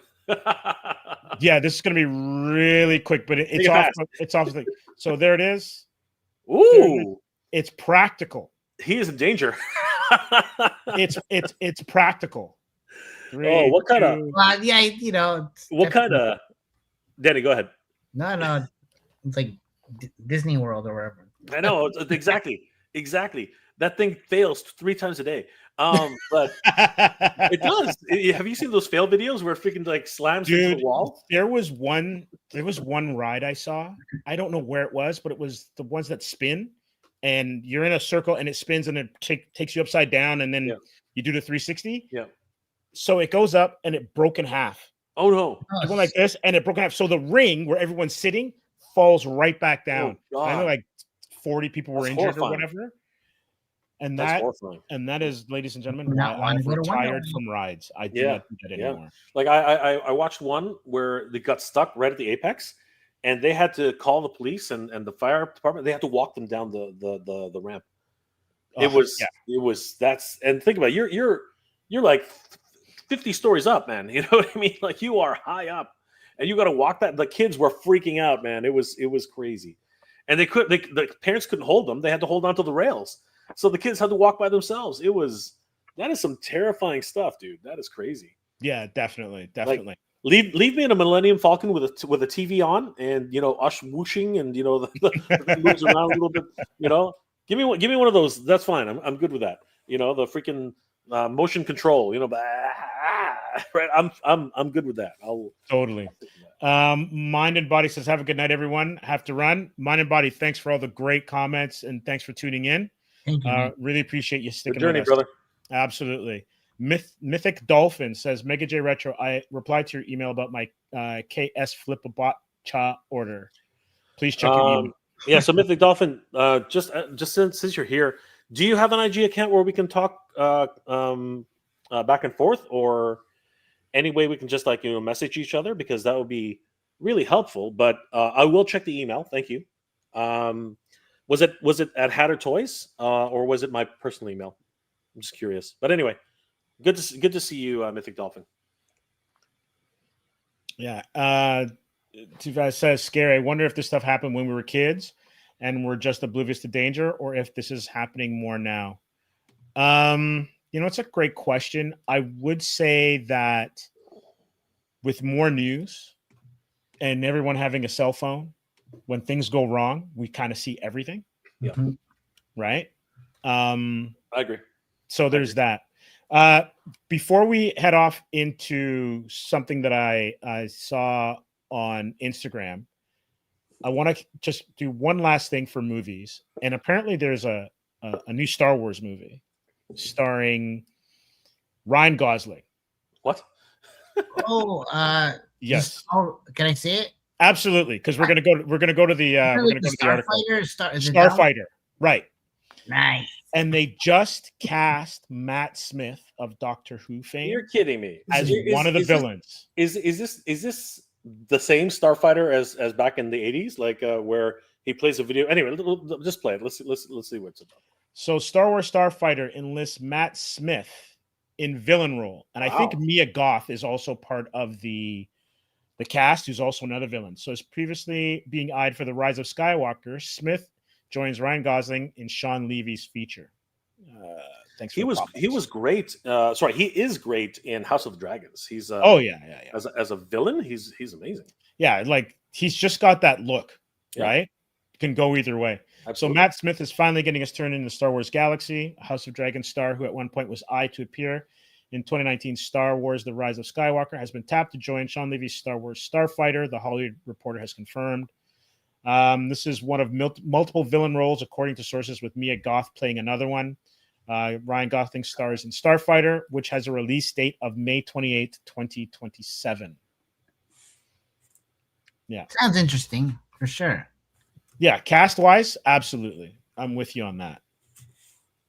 Yeah, man. No, it'll be good. Sounds good, man. It's going to be like a Top Gun when it starts. Yeah, I think you're right. In space. Highway to the Nebula Zone or something. It'd be cool, man. I'm down for that. Hopefully, you know what? You never know. Maybe that'll reignite a lot of the Star Wars stuff. You know what I mean? Because it's kind of all over the place right now, right? Yeah, for sure. And then this is the last thing I'm going to share. Second last thing. We'll talk about it this last one later. But this one, I want your input on. Let's see if I can find it. Yeah, there we go. So this is Collider Frosty. This is his account, and this is from the I can't remember what the name of the booth was. Oh wow, Airwolf. An Airwolf helmet. No way. Yes. With the buttons. Was this at SDCC? Where was this? This is SDCC, and I just can't remember the name. There was that booth that had all those. Yes. And was in the not background, on display when I was there. In the background are all of the Star Trek ships. So back there are all of the Enterprises and Star Trek ships. Yes. And for god awful amounts of money. Oh, I can imagine. You know what? I saw those 3 helmets on display. I didn't realize what the third one was, or I guess the first one was, because they didn't have the damn thing on. Yeah, so it's factory. It's from factory. Yeah. And then it's not. It's not factory. No. This is the booth. No. It's called factory. Is it? Okay. Yes. Yeah. Okay. I could be wrong. I think it's split. I think it's actually split between 2 booths. But obviously, Factory Entertainment has the Cylon because they have the license for it. Battlestar Galactica, that's made by another company. It's if you look at the podiums, at the card. So The Cylon's always cool, no matter what. That's really cool. But Yeah. I love the Airwolf, man. That thing is freaking awesome. That's awesome. And apparently, is one of the switches makes the visor go up. That is cool. So it just goes whoosh. Yeah, Oh, that's really cool. that's cool. That is awesome. I loved Airwolf back in the day. Yes, so did I. When I was a kid, Airwolf was the freaking best. The theme song, Oh, just yeah. killer. Yeah, and it was weird because I remember watching Blue Thunder, Yes, the movie first, yes. right, with Roy Scheider, and I think It it was wasn't John as cool. Badham, right? It The was not as movie is awesome. The It is. Blue Thunder as a movie is amazing, Yes, but this TV series was absolute El Toro poo poo. It was terrible. absolutely, 100%. But Airwolf, man, theme So song, turbo boost, all that kind of stuff. Yep. Jan Michael Vincent, that stuff was great. Oh yeah, awesome stuff. Yeah, exactly. The theme song, Jan Michael Vincent. Yeah, just beautiful, inspired. Just Yeah. greatly inspired. Definitely. But yeah, I that did action figure scaled the helicopter. oh, there's Yeah. actually RC versions of the Airwolf. Yeah. Helicopter. That you So can there was actually fly around. there was a Kickstarter about 5 years ago or so. Yeah. And unfortunately, it was such a debacle. There are archived videos of it. They actually did ship a few out, and some people did get them, but just very unfortunate. And there is a 1/6 scale. There is a 1/12 scale version of Airwolf out there. You have to piece it together for yourself now. It's really sad. It really is sad. But That's thing is hard, incredible. man. Yeah. That's hard. And so and you know that some of those people are never getting their money back. No, not at all. It's crazy. Like what they did was to make up for it, they sent them the 3D files, so they have to 3D print it themselves. It's so wrong. Like after paying that much money, then you have to actually go and pay for the extra cost of printing it. Terrible, just absolutely terrible. That's all sorts of ghetto. Sorry. Yep. And the other thing is the people, the content creators who actually pushed people to buy it, they got like massive hate. It was just it was a lose-lose situation everywhere. That would be a PR nightmare, to be honest with you. Yep. It was a horrid situation. Just ridiculous. Oh well. Huh. Yeah, so that one I figured that's one that I wanted to ask you guys and see if you saw it, because like Airwolf was one of those ones where it just kind of sticks in the memory bank. Yep. Yeah. And The song, man. The song. Oh yeah. Cool to see them again. Some new Coolness content. factor, the shape of the ship. You know what I mean? The freak, man. Yeah. It could move with like lightning speed, like it wasn't moving any faster than any other helicopter. It still went, it just looked cool, man. Look like, $6 million man running slow. That's right. Cool. That's Airwolf all. looked cool. That's what it was. It was that era, man. It was that time. Yeah, for sure. It was that time. So Mega J, do you want to remind everyone about what El Dragoon has got going? Yeah. So if you want to just share the show, so this is actually an exclusive print that was on sale at the Awesome Toy Show.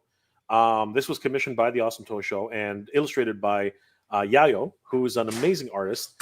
It is in a slightly different style than our artist Sebastian Navas, but if getting right back to it, guys, we are of course getting ready to start producing our very own book, comic book, El Dragoon. Of course, this is the brainchild of Danny Green, Danny Gonzalez. This is something which I think is a labor of love. Danny, did you explain how this came about? Like, did you talk about the dreams and stuff, or?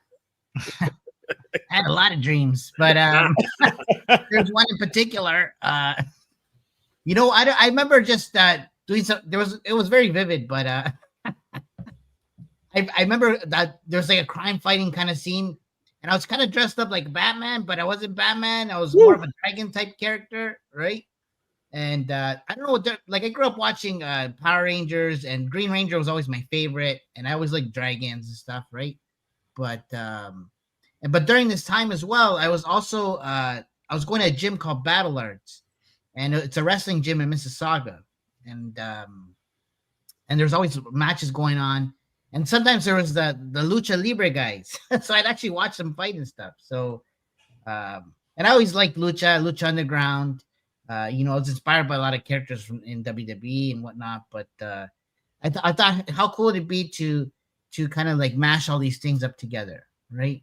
And I just came up with this character, Juan Juanes, and it kind of just evolved. I shared it with Jay on our way to Legion's Con, and he thought that there was such a cool story. I spent hours and days and weeks writing about this stuff, and then I shared it with him, and he was like, "Yo, man, we got to do something with this. This is just you have so much cool content here, right?" And we're like, "Oh, let's make a comic book. Let's make action figures." So since we were traveling to Legion's Con, where it was all about independent companies, independent toy guys. We got a little a taste of that, and I learned a lot about kind of trying to create your own thing. And one thing led to another, and here we are. We're working with a cool artist, Sebastian Nevas and Gilly, right? So together we're kind of like a Voltron right now. And this is kind of what's coming out of it, right? So yeah. And so we're really excited, guys, and if you guys want, please head over to eldragoon.com, Yeah. sign up for our mailing list, so you guys will definitely get the latest information for what we're doing with the comic, and of course we are planning on getting a action figure out of this. So Danny, if you want to bring up the prototype from Adrian and Tiffany, we can show. This is just their custom, right? Yes. But it's what is possible. You know what I mean? Like, this is just the start. But they did this as a labor of love, and our designs. We're working with a number of artists too, including JP over at Thundercats Classics. He's giving us a hand. We're also working with Jason. How do you pronounce Jason's last name again? Tonello. Tonello. Jason Tonello, who's doing some of our sculpt work for this 3D project, and so we're very excited about this, and we're the end goal, of course, is action figures, but action figures need a base. They need to start somewhere, and we really do need support on this comic book. So once again, if you guys could head over to eldragoon.com, there's a coming soon page right now. You guys can sign up for the mailing list. It'll give you all the information. Steve, if you could switch to the coming soon page. Guys, so just head over to eldragoon.com, sign up for the mailing list. We're hoping, and things can change. Things can change, but we're hoping for a launch date on the Kickstarter sometime either mid-October to late October, and the details will be coming. It's not definite yet. It's not definite. Yeah. Everything can change, right? Because we want to be sure about what we're doing here, and we want to have the best foot forward when it comes to this. So we don't want to just jump the gun and go half cocked on this. We really want to make this a successful launch, because so many other Kickstarters that haven't had a good enough lead up have fallen short. We've seen that in multiple times in the past. But if you guys are interested in supporting the project, please sign up for the mailing list. It's available right now. And of course, we will keep you guys updated. Our next live stream will actually be this Friday at 8:00 p.m. Eastern Standard Time. We will be going live with the entire El Dragoon team. Well, the entire core El Dragoon team, and we're going to talk everything El Dragoon on Friday. I think you guys are going to enjoy it. It's going to be a great discussion about the project, how these things are developed. A lot of the stuff we showed here. And even a few other things that we're keeping under wraps. We're going to be talking about at that live stream, and of course, just to give you guys a heads up, we will be having special guests, including Gilly Writes Comics, our writer, and even Sebastian Navas, who is notoriously shy. He's going to be in the chat and there as well, talking about his artwork. And who knows, we might even have a chance to see Yayo. I don't know if we will, but you never know. Some surprise guests might pop in from time to time. You just never know what's going to happen on these great live streams. And I want to thank, of course, my good friend Steve here at Comics Asylum for giving us a platform and letting us talk about El Dragoon. Always excited to be here on Comics Asylum. Steve, thank you again so much. And Steve, what's going on with Atrium? Like, how are things progressing? Your graphic, you're putting out a hardback, or what are the plans? Yeah, so the graphic novel is underway. So we're producing that right now, and we're getting it translated into French and Portuguese. Oh, that's cool. Incredible. Yeah, so that's what we got coming up next, and we might have a couple of like little extras to go into the graphic novel for the Kickstarter. So we're probably going to launch the Kickstarter in another couple of weeks, in terms of having the pre-launch page up, and then maybe in September or so. But we're also looking forward to getting back onto the convention circuit. We've been off for about 6 weeks or so. And I think September is when we get back into it. So it's really only a couple of weeks when you think about it. Nice.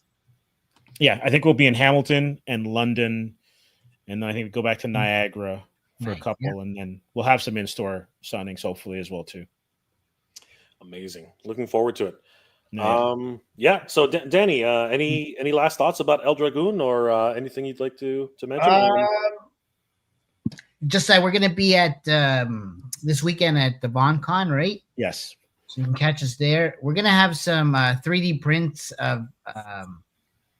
You see the guy in Omega. He's in the thumbnail here, the blue dude, right? Yes. The big guy. So we're actually going to have some 3D printed masks of this character just on display, just for fun.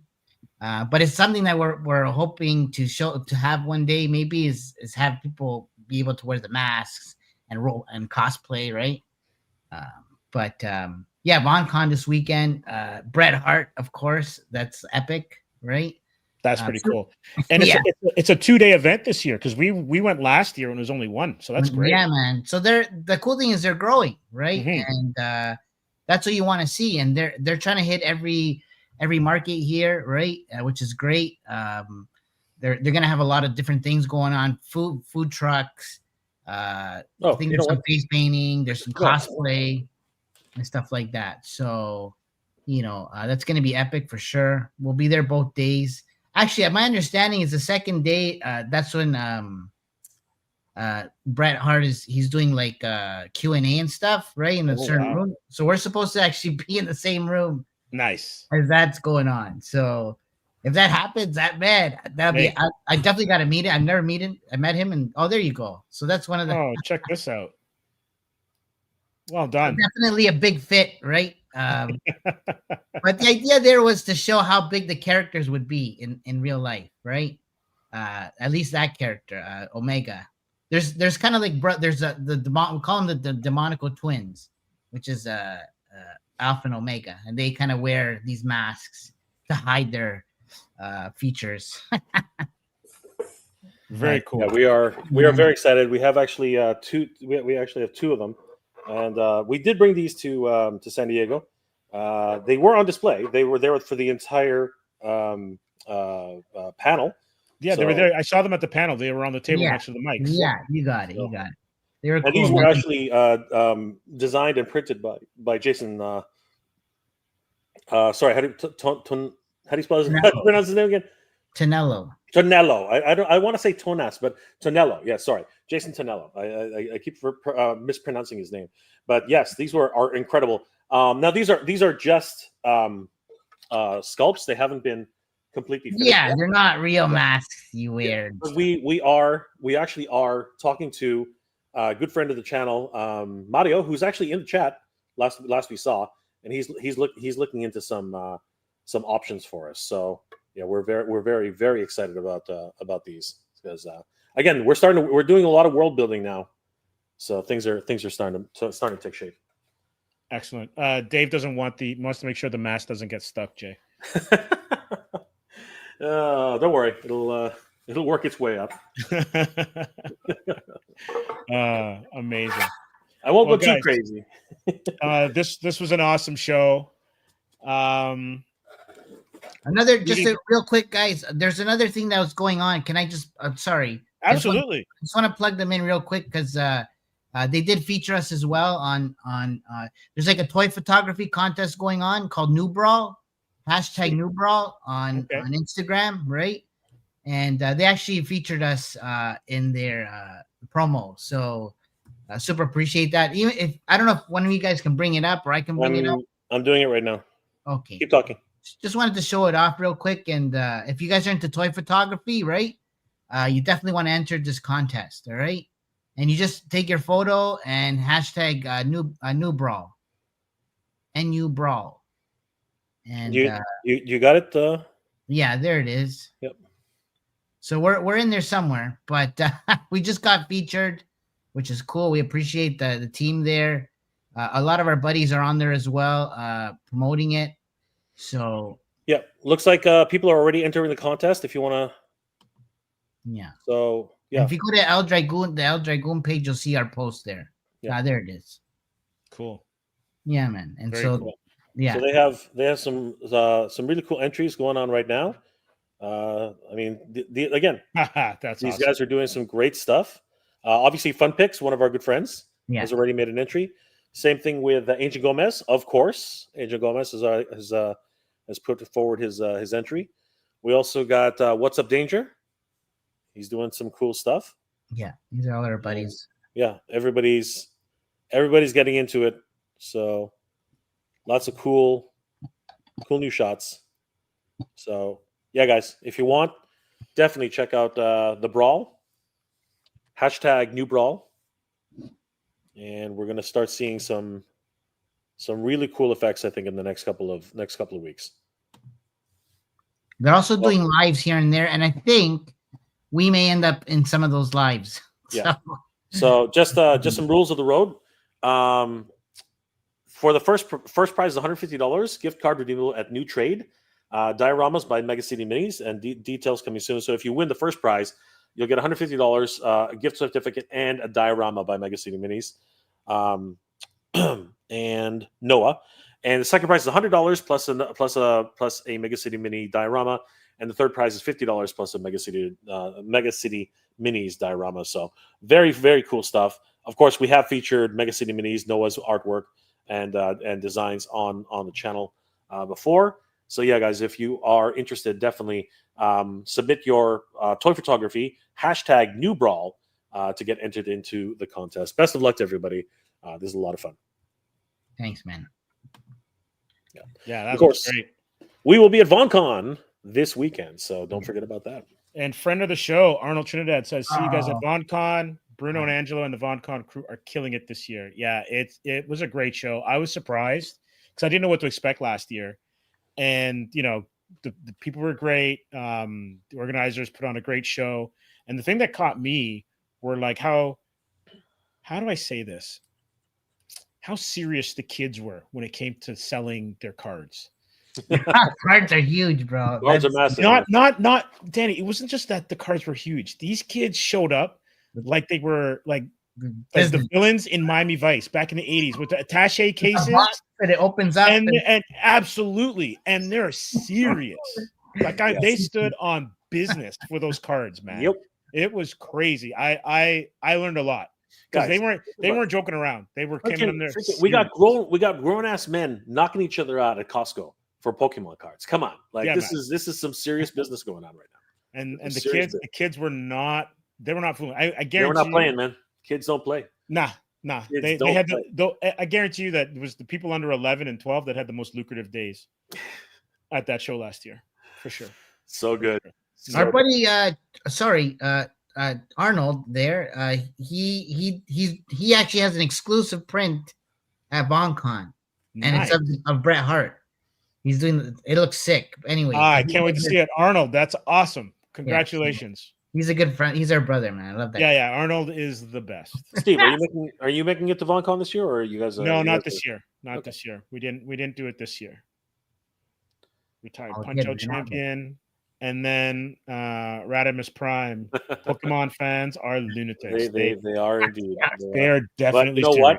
Nobody beats Hot Wheels fans. Hot Wheels fans are deadly. Deadly. They will cut they will cut you, man. They will cut you. Do not reach in for a Hot Wheels car in the wrong time. Taken no prisoner. Don't do it. Awesome. Hey, J-Man. J-Man's in the house. Thanks for joining in, J-Man. What's going on, brother? Yeah, if you ever get a chance, please check out J-Man's show and channel. We are doing Brave Star, Woo! the animated Love it. series. So we do those on Sundays. Love it. But I think we're doing the Green Knight this Sunday. Yeah. Cool. That sounds Love awesome. it. All right. Since you brought that up, Well, Steve, good luck on your exam, J-Man. I know you're working hard on that. since you brought that up, what's it called? Brave Star? Yeah. Just really quickly, Titan Toys actually has the Marshall up for pre-order if anybody's interested. Oh wow. Yeah, and this guy's on point. So if you are a Marshall Brave Stars fan, because let's be honest, Mattel's not doing anything with this property. Nobody's doing anything with this property. No. So Ramen Toys picked up the ball and really brought the Marshall into existence in 1/12 scale. So he'll fit in with your GI Joes. He'll fit in with your Master Universe. Kaiser too. That's amazing. Oh yeah, I think the horse isn't the horse coming soon. the horse. Yeah, 30-30. 30-30. Sorry, 3-0. 3-0. Yeah. 3-0. He's going to be coming. Actually, you know what? We will have him as well. But if we go to ramentoy.com, he should already be up for pre-order right now. So just check this out. I don't know if you saw this yet, Steve, but 3-0, 30-30. Nice. Oh wow. Yeah, this guy's on point. I mean, he is Look at that gun, yeah. like a Sarah Jane, man. That's Sarah Jane. That's right. Is that what it's called? Okay. Yeah, and look, he's got bite my shiny metal ass. He's got a shiny metal ass. He's got a bender. He's got a bender ass. He's got bender's ass. So yeah, you can even split Sarah Jane in two to put her on a holster. Again, a lot of really great world building here. Oh, that's cool. Nice. Yeah, that's really good. Yeah, I was able to take a look at this we were able to take a look at this at where was it, Danny? Joe Fest? No, not Joe Fest. It was Toylana? It was, Atlanta. Jolana. We saw him at Jolana. He was unpainted though. So really great to see him fully painted and realized. Oh, it looks great though. And he's massive. If you look at Brave Star, yeah, right. If you look at the Marshall, he towers over the Marshall. The articulation in the legs on 30-30 is really cool. Oh yeah. He's got you can actually see the what's it called? The ratchet points. Yeah, they're exposed. Right. Really cool stuff going on here. Right. He's got the toyetic harness from the toy. Yeah. Right. That's great. Yeah. And he's got his mic as well too. Yeah, exactly. From the toy. Yeah. Right? It's a nod to the toy, which is freaking awesome. Right. So yeah. So if anybody's interested, we have these available at titantoys.com. So you guys can pick that up. It's on sale right now for $129 Canadian, down from $139.99. So great time to pick up the Marshall here in Canada. Absolutely. And free shipping if you spend more than $250 on the site. So something to consider. Now, so yeah, a lot of great stuff. So yep, knowing that you guys are talking about Brave Star these days, so very, very excited about that. Yeah, for sure. And the Queen of Dragons is there too. You know what? It actually kind of looks like her. Yeah. Now this is one of those real dolls, dude. This looks about like if you've seen the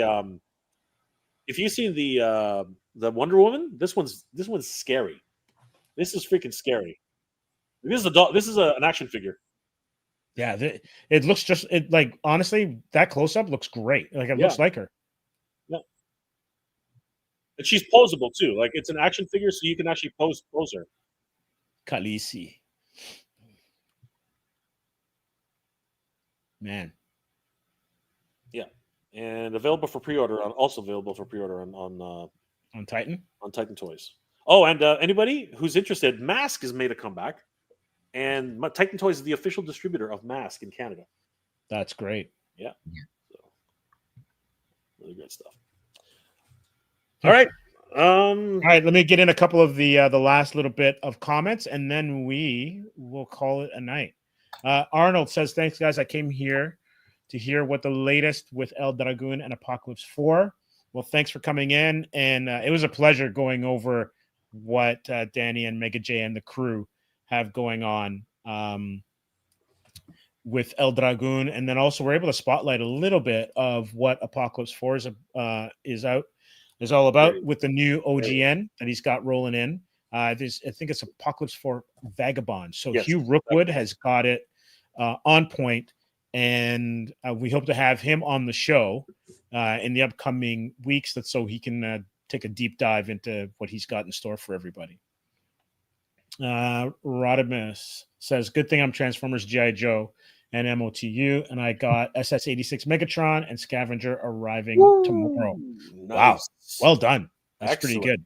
I didn't know Studio 86 is already got Megatron. I didn't realize that. That's cool. That's pretty good. J-Man says that looks amazing, referring to the Brave Star figure. It may be a bit out of my price range, but I was considering it. Dave says, pray they cross Pokemon with MOTU Skeletor. I choose you. For sure. J-Man says, looks amazing. Okay, dudes, I got to go. Be cool. See you Sunday. Yes, J-Man, see you Sunday. Yeah, and hit the like all. So do that for everybody. Do that for Danny's channel. Do that for Mega J's channel. Do it for J-Man. Yeah, the community is growing. We're all here to support each other. And we love it when you guys and gals all come in and watch what we got to say and put out there for everybody. So, Danny, other than VonCon and El Dragoon, what do you got going up? That's a good question. Just working on my socials, through Instagram. So Danny Green Collects on there. YouTube as well. Same thing, Danny Green Collects. Also at Titan during the day, Titan Toys. So for any of you guys collecting stuff or looking for imports and that kind of thing, feel free to reach out. Also use my code Danny Green at checkout, and you'll save 5%. So excellent. Yeah. Thanks, guys. And Mega J. Always a great time hanging out here at Comics Asylum. Guys, please subscribe to Comics Asylum on YouTube and, of course, all their social medias. Always great to hang out with Steve. And, of course, thank you guys for supporting the channel. You guys are awesome. Thank you so much. Absolutely. So, everyone, stay safe. Thanks for joining in. Thanks for commenting. And keep it indie. We'll see you in 7. Have a good night, guys. Thank you. Night, everybody. Take it easy. Bye.